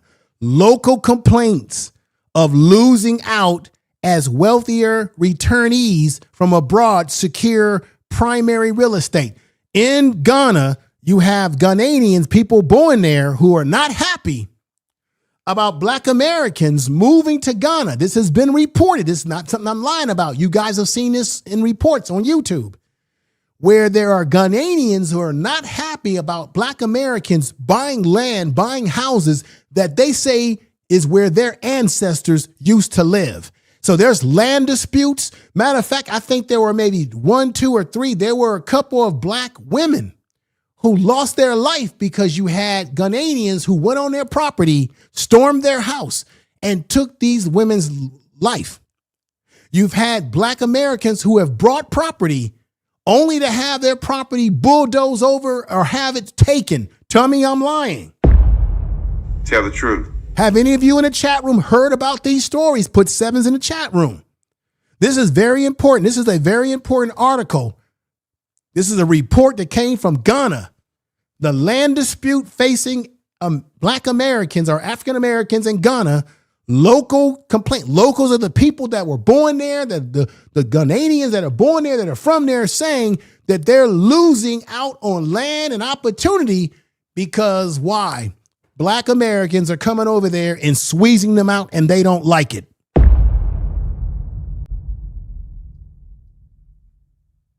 Let me know. Big Hair, you've seen it. Let me know if you've seen this. You've seen the reports on it. Now, this is the article. This is the titled article. Now, let me read a little bit of this article to you. I clipped just a little bit of it, and this is what's happening with black Americans. There are some black Americans in Ghana who have left Ghana and they've had a nightmare experience along with those who've had a good experience. I want to be fair here. Check this out. I want to put this up right here. And let me read this, what I clipped. While this specific case is well documented, general reports indicate that land disputes are common in Ghana. You hear what I just said? Common in Ghana. Okay, and can be dangerous for residents, including foreigners. Ladies and gentlemen, I'm going to say it to you right now.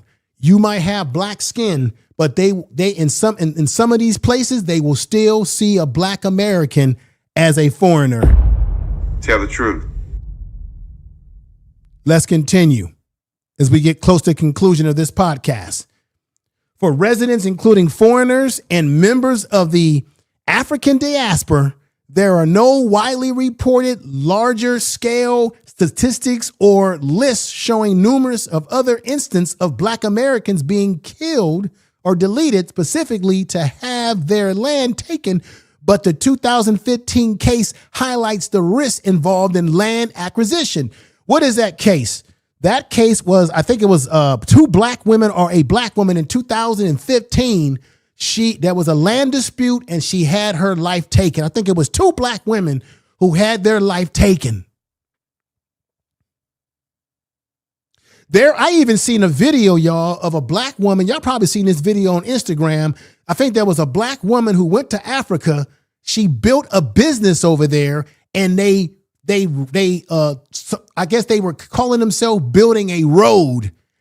So they tore down her business without letting her know, and she owned the land. She paid for it, and they destroyed her business and everything. Just bulldozed it. I should have pulled that video up for y'all to see. This is what we've been observing, y'all. This is what we've been observing. Sitting back as Black Americans here, reading articles about this, hearing people who have had testimonies of bad experiences. Not saying that everybody does, but some people do. Now, let me put this up for you right here. Now, this is from the article that I just put up that headline from, the headline right here, the land dispute facing African Americans in Ghana or Black Americans in Ghana. It says here, however, the enthusiastic arrival of Black Americans has not been without its repercussions. Okay. Returnees arrive and demand for land grew, so did tension. But as more returnees, meaning Black Americans, arrived and there was a demand for land, it grew, so did the tension. Local residents claim that their ancestors' lands, just like we as Black Americans have a right to claim our ancestry rights. Well, the Africans in Ghana, they're doing the same thing, or they did do the same thing here. Local residents claim that their ancestors' lands were allocated for a Pan-African village. They have a Pan-African village over in Ghana without proper consultation or compensation. Some families who lived on these lands for generations say that they are blindsided by the decision leading to legal battles with the Ashanti, I can't make that out, the traditional council over ownership rights. This is in Ghana. Again, this is in Ghana. This is something that's happened in Ghana. Beyond legal disputes, cultural misunderstandings have added to the friction. Many returnees, meaning Black Americans, eager to embrace their new home, struggle to navigate local customs and societal expectations. Meanwhile, some Ghanaians see the government enthusiastic embrace of the diaspora, meaning Black people in other parts of the world that are coming there, like Black Americans, that the locals are not happy about how the government, the Ghanaian government, right? Which, like I told you, they're doing this because they need the money. They're making big time grift and money off of Black Americans and any other Black people who decide to move to Ghana, because you got to pay to become a citizen. You're paying for land. You're spending money that's going into their economy. Tell the truth. All right, tell the truth. Check this out.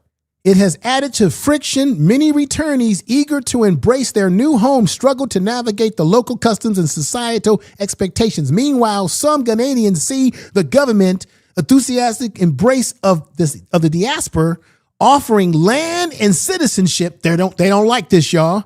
Offering land and citizenship as a favoritism, while they themselves continue to face economic hardships, bureaucracy, red tape when trying to secure land. Now, what does this mean, everybody? Like I said, the government of Ghana needs to take care of their people, because the Ghanaians themselves are not happy that when Black Americans, see, the reason why Black Americans are being treated good, are getting this kind of treatment over the natives that are there, is because we got the money, honey. It's the money. That's what they really want. They want the money. So if you got the money, they're going to play ball with you, because Black Americans come over with money, honey. Then the Ghanaian government is like, hey, whatever you want. The people that live there, born there, they're not happy because they see it as special treatment of Black Americans or anyone else who's not born there.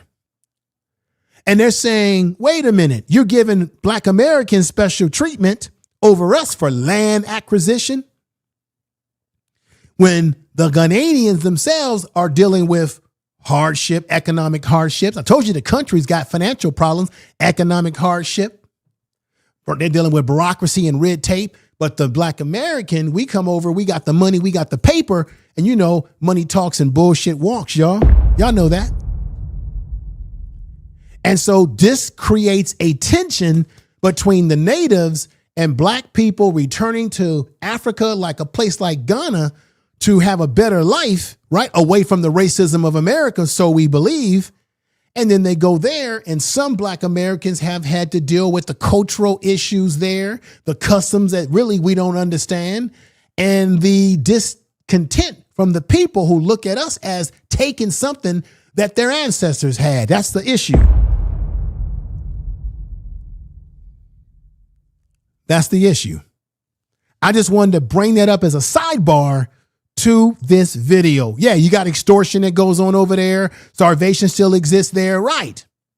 And so then when you look at it from that point of view, then it does make sense for the Ghanaians to make this claim about reparations, even though they should have taken care of the people that they've enslaved over there and what they did to our ancestors. But then it makes sense why they would do this, because they need money. And if they can get $100 million bag or $1 billion bag, they already got a $3 billion out of the IMF. So if they can get another bag from the United Nations and get all the other countries to pay a reparation, and they get it, because I'm telling you right now, there's no guarantee that if there is a check to be cut, a reward to be given, you think black Americans are going to be in that equation? Everybody keeps telling black Americans that we shouldn't be forging for reparations, that we shouldn't be bringing up reparations. But now the Africans, the Ghanaians, jumped themselves into the ring of this issue, clouding it, trying to change the narrative and making it about the African. Look, these African countries cut deals with the Europeans. They cut treaties with the Europeans. Like I said, Ghana has already gotten in bed with the EU. They cutting a deal with the EU.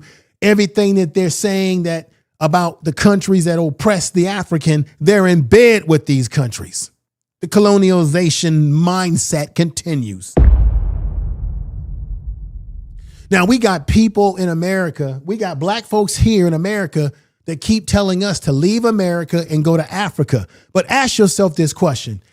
If Africa is the right place for black Americans to be, then ask yourself this question. Why is the African trying to get out of Africa?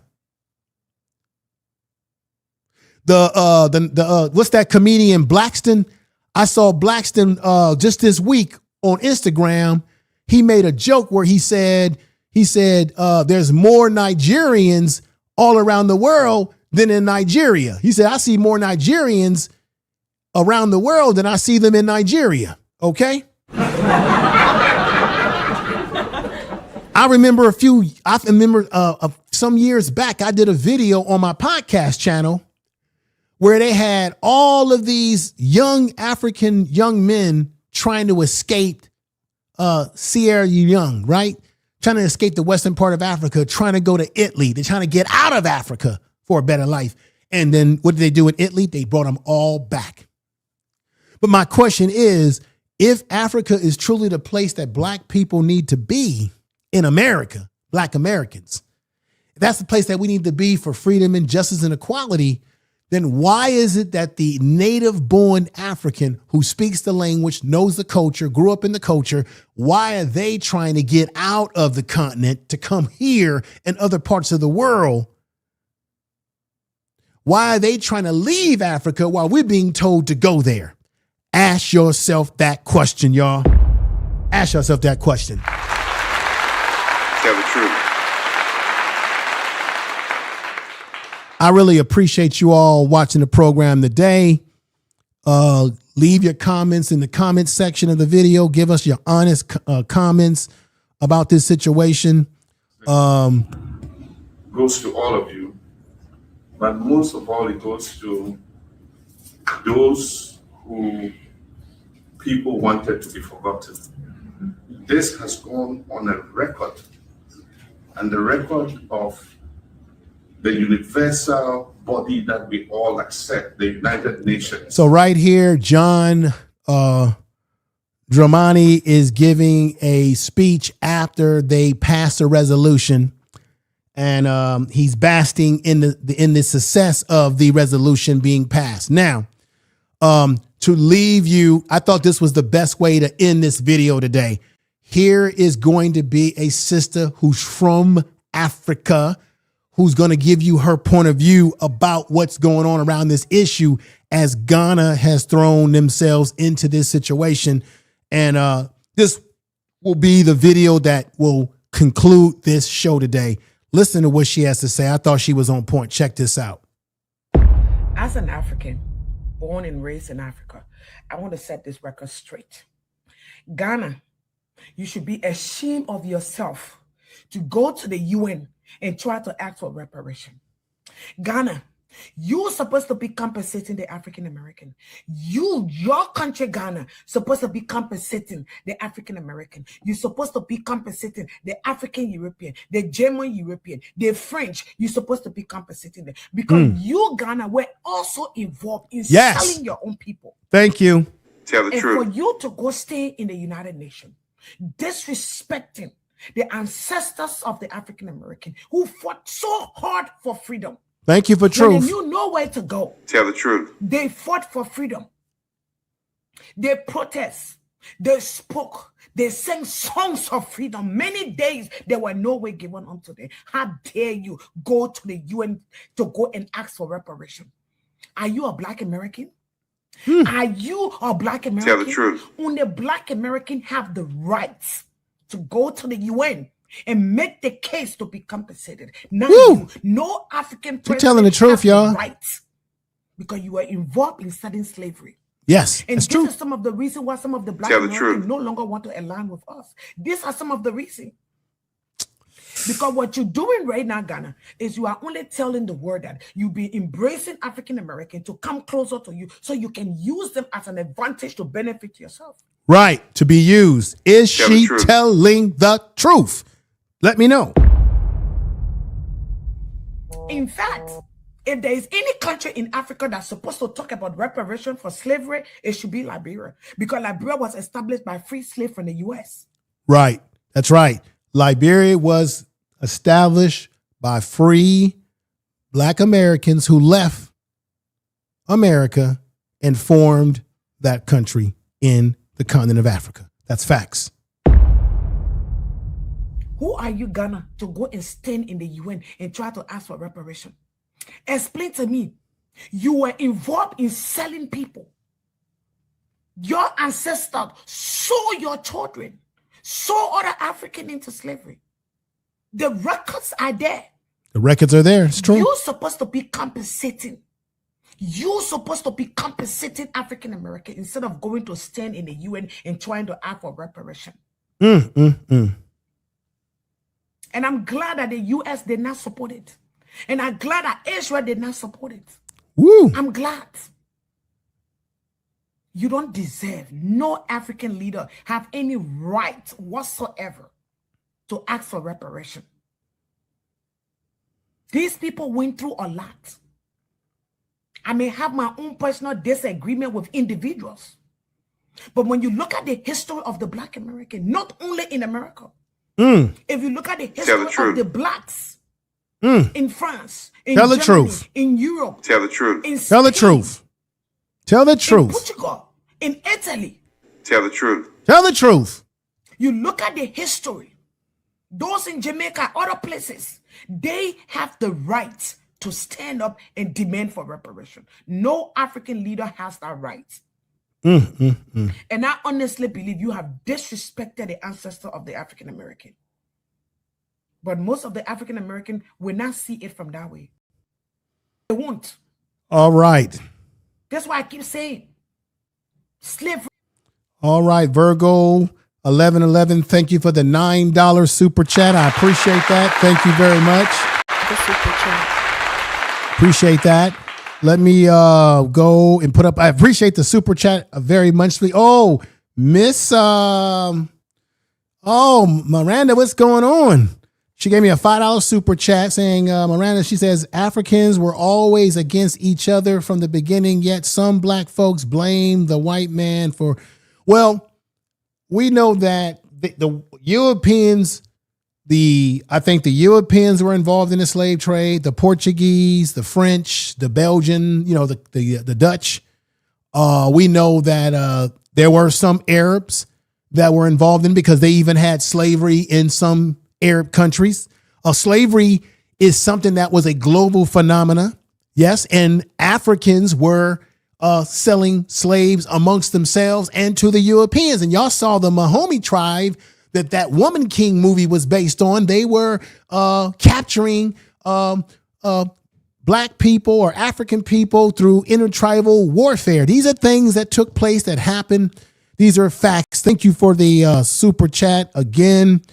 Thank you, Virgo, again for the super chat as well. I appreciate that. Human nature makes us believe that grass is greener somewhere else, yet sometimes we must take that risk to discover it never was. Interesting. We've got MZ Kim. Thank you for your support. Yeah, thank you for your support, everybody. I appreciate the super chats. Thank you again, Virgo, for the $9.99 super chat. I appreciate that.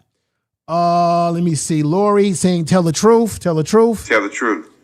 Thank you, everybody that came over today, but don't go anywhere because I have a treat for you next. I'm going to end this here because I think you pretty much get what the sister is saying. She is from Africa, so she's speaking it as she sees it as well. Let me just say this. Do reparations are needed. Black Americans, we have our reparations claim. In the Caribbean, they have CARICOM. And Africans, they certainly can go after the British and the French and certain people who were involved in European countries. They could go after them, but they also have to look at themselves in the mirror and look at how they played a role in making these things possible for the Europeans to be able to do what they did too in other groups. Okay. But let me stop it right here. This is the show, everybody. But now let me show you something else. So my man Yalpo, who was in the chat room not too long ago, me and him have been talking about some things behind the scenes. We want to bring Saturday morning cartoons black to you. So he's been working on animations, and in this promo that I'm going to play for you will be some of the examples of the different characters that you will see. He's working on these animations. I will be featuring these animations on this channel. And every now and then I will be featuring these different commercial promotions. We're going to do a big show to present the whole thing to you all. I'm going to get Q Butter, and I'm going to get my man George Makem of Urban Nerds Worldwide and Q Butter of Zayak Institute, because he wants to also make a cartoon or animated video representing their two programs. And this will be something that will be featured on our channel. And we need this. We need to remember how Saturday morning cartoons used to be when you were a kid. Think of it from a black cultural perspective. This is what Brother Yalpo's bringing to you. This is what we're presenting to you on the Information Man Show. And you'll be seeing a lot of this. Let's give it a clap right now. Here we go.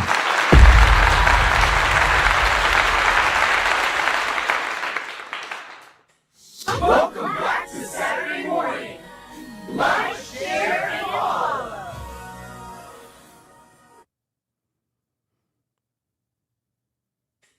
Welcome back to Saturday morning. Tell the truth. Like, share, and follow.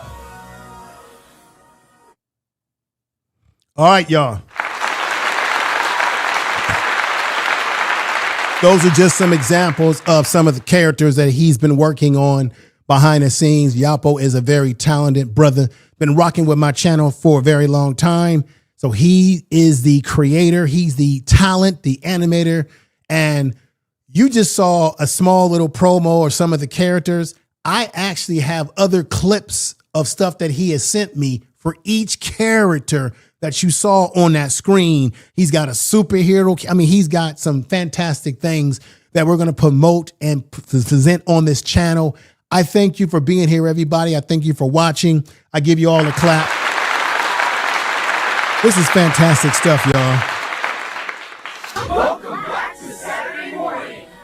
Like, share, and follow. Boom. I can't wait. We're going to be working on that. That's going to be presented on this channel quite a bit. Everybody have a great rest of your evening, your Sunday. Enjoy yourself. I hope you got something out of this video. of substance and the perspective that I put out there. I just think that I understand what Ghana is trying to do, but I just think that they have a lot of hypocritical history on their hands that they have to address. And like I told you before, they're talking about slavery that happened so many centuries ago, but at the same time, they've had a slave system or a form of it going as far back or as early as 2021, where they were called out on this situation. Everybody take care, peace, and respect, y'all. Peace. Thank you. Take care.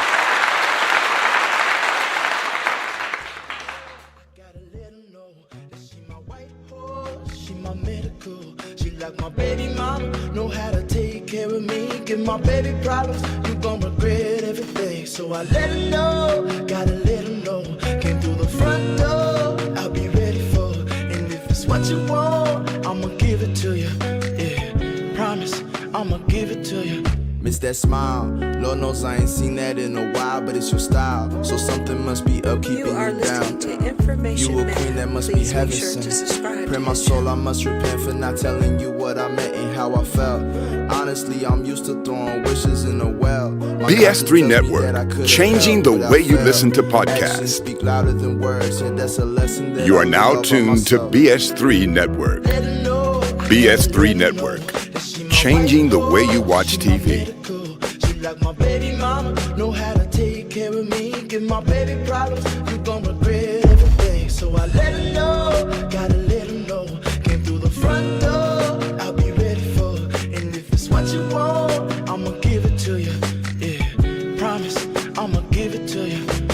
La, la, la, la, la, la, la, la, la, la, la,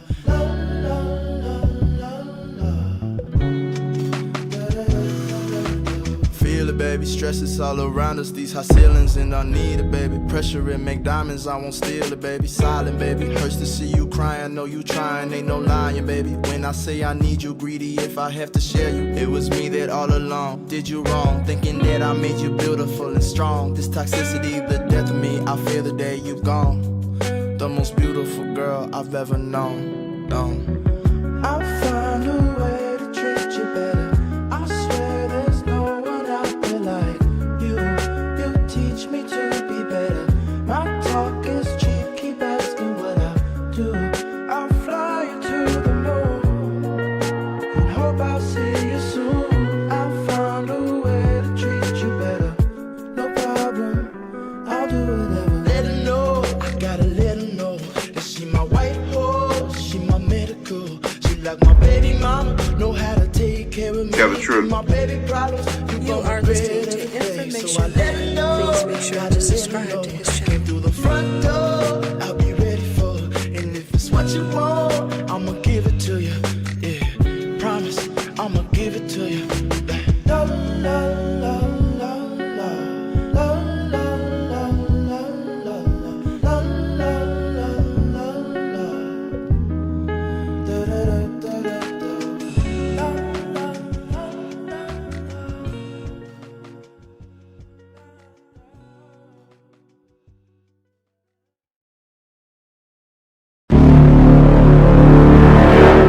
Information is power.